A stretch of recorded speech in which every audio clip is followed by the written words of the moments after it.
Hey everybody, it's Jason Blaha here, and once again it is time for a dynamic effort bench press day. But a quick reminder for those of you who watch these videos, please remember to click like down below. It'd be greatly appreciated.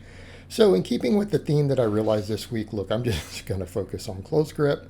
If I want a little extra pecs, I'll just do more close grip volume or some floor press, dumbbell presses, things like that. But I'm so much faster, so much more powerful with the close grip. I've always have been. We're just going to roll with it. Maintain healthy shoulders and just blow them triceps and delts up.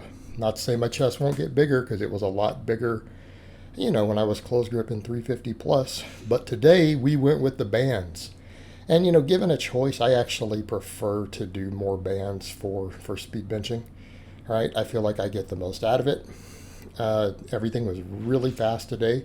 Using winning type math, Matt Winning's type math for speed work, we did 9 triples. And I may keep the weight pretty light like this for a while as far as bar weight. And if I'm going to increase anything, it's going to be band tension. And you guys notice that I set those bands up to where they are not loose at the bottom. The bands still have a few pounds of tension even at the bottom, right? So there's continual tension, and then it has that exponential strength curve as far as it goes, but again, these were short breaks, like 30 seconds, got in, knocked them out. In fact, this workout was done pretty quickly this morning because I kept breaks short. It was mostly pump work, right? Everything was 10 plus reps. Actually, I'm going to say a lot of it was, other than some of the delt work, was 12 plus reps.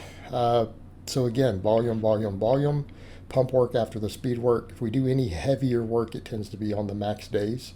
And even then, it's all about hypertrophy volume, because we're getting our power from the speed days. We're getting our truly heavy work from the max effort work, which we're getting ramping up to 3 heavy singles every single week between the 3 basic movement patterns, and then everything else is conditioning GPP. I do some sort of GPP every single day.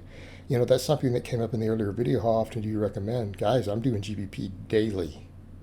Doing it daily. Also, I notice I'm getting thick. We're getting nice and thick again, in spite of the fact I haven't really gained body weight. I haven't really gained body weight since this last meet so far. We're 2 weeks out, but we're definitely getting thicker. We're getting fuller, right? Maximize body composition. That's going to be the name of the game. That makes the water cut so much easier. If I'm at a point where my training to where my glycogen stores are super high, dropping water gets easy. We did over a 10 kilo cut. It was like 23 pounds water cut. And the only thing that went wrong was squats, and that was because I didn't reload correctly. And I think that's really the key for me, is to just realize, outside of essential fatty acids, which I supplement, my fish oil and stuff, I don't need dietary fat for the most part. I can get my fat soluble vitamins. I can take any of them I need to take when I take my fish oil in the morning. Everything needs to be about protein overfeeding, and then carbs. Lots of GPP. Keep the hypertrophy volume high. Train the muscles to hold more glucose and to be thicker. But I'm getting thicker there. I'm probably going to put that up on Instagram of me setting those dumbbells down. But because I haven't done dumbbell presses in just a little bit, I was worried about DOMs after doing the band speed work. So I did 3 sets of 12. And that's enough, considering I do chest pressing twice a week. Right? Do it twice a week. The speed work hits pecs actually pretty good for me. A few sets of dumbbell presses just to finish the pecs, and then everything else can go and do shoulders, triceps, upper back. Inverted rows. I'm going with these because I really feel my upper back a lot on these, right? My rear delts, my traps, everything just get really lit up on these, in addition to the lats and other stuff. Plus my grip, because you're having to hold on the whole time. I really like these. So I'm messing with these a little more on the upper days, and of course we're doing the axle bar on the lowers, and then I'm doing pull-ups at least 5 days a week. So, if we start doing the math, what are we coming up to? 10 sets of inverted rows, 10 sets of axle bar rows, at least 5 sets of wider grip pull-ups every week. That's a ton of back volume. Plus we have the upright rows, other shoulder work. That's a lot, right? And it's all higher rep. This was 5 sets of 15, and I think on the last set I got there, and I think I couldn't quite get the 15th. I think I got to 14. I'm just like, I'm done. Again, same thing. Build that upper back. Build the middle and upper back. And the lower back is getting hammered with all the other stuff anyways. My good mornings and particularly the reverse hypers. I don't need to worry about it on my rowing. Upright rows, kept with the same weight. These were slightly more strict today with the same weight, but still a little cheating. I'm going to leave the weight here until I can do these a little more strictly. But again, felt my whole shoulder girdle light up, my forearms, my biceps. Okay, these work great. Good overall delt builder. It's a nice big multi-joint exercise. It doesn't bother my shoulders. Works all three heads of the delt, works the upper traps. Still gives me some bicep work because I'm not doing much other than the band work. But all my pulling, it adds up. We start doing the math. All those pull-ups, all those rows. Then we do these upright rows. It's like 10 sets a week of these. If we start thinking in terms of pull-ups as a direct bicep, that's 5 sets. All these other movements is like 30 sets of secondary work. That's a lot. I don't care. I'm not worried about them. And then we do the high rep band work just for the bicep tendons. They'll probably grow from all that. Triceps need to be the high focus anyways. All right, triceps and delts really would impact my bench the most, especially now that I'm back close grip. And again, it's not to say other muscles don't matter. Like pecs, they do, but they're getting worked. They're getting worked. All these other muscles that tend to be my weaker links coming up will make the pecs grow because I'll just be benching more on the volume work anyways. So who cares? It's a different way of looking at it. But I know that for me, that's not where I'm limited on my close grip. I tend to get a little limited near the lockout, and that's triceps. But again, 2 different delt exercises. And again, keeping in mind my rear delts get just hammered. Think about all that rowing, all the pull-ups, and then the upright rows. I'm not as worried about them. This is going to hit the front delt, side delt straps, even the upper chest.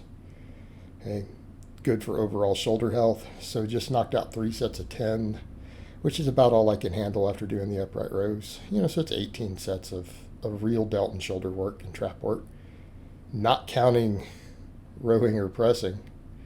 So again, pretty hefty amount. Volumes are super high.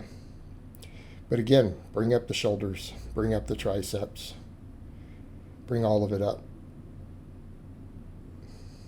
And again, this got a lot of volume. I mean, chest got a decent amount of volume. The delts got a lot of volume between these 2 movements. Chest got 2 different movements. And triceps really became the name of the game today.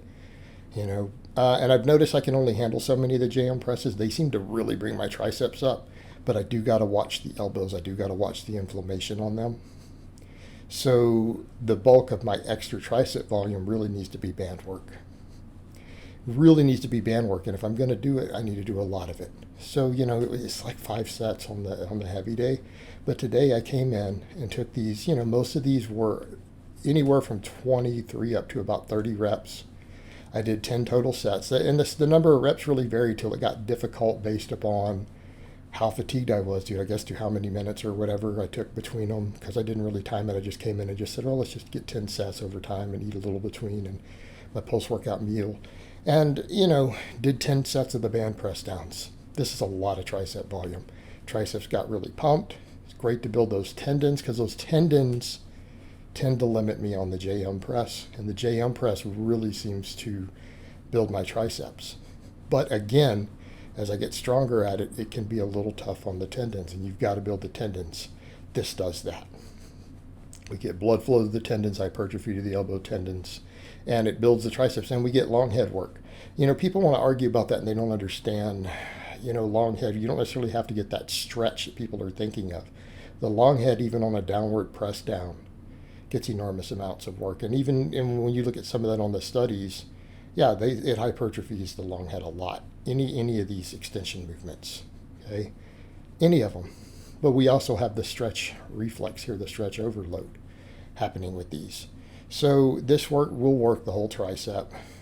Certain parts of the tricep will get harder on my heavy work, on my close grip benching, my JM presses, which are done a little more of outside of the speed work on max effort day.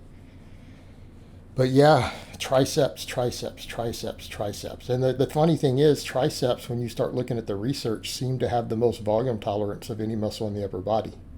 Whereas in quads in the lower body seem to, triceps seem to in the upper body. Hey, triceps can handle more volume. They can handle way more than biceps. Actually, everyone wants to do so much bicep work, and biceps actually seem to have the lowest volume tolerance of the bigger muscles in the upper body, the major muscles. Whereas in triceps are on the other extreme. And they're the bigger muscle anyways, and they're the more performance related.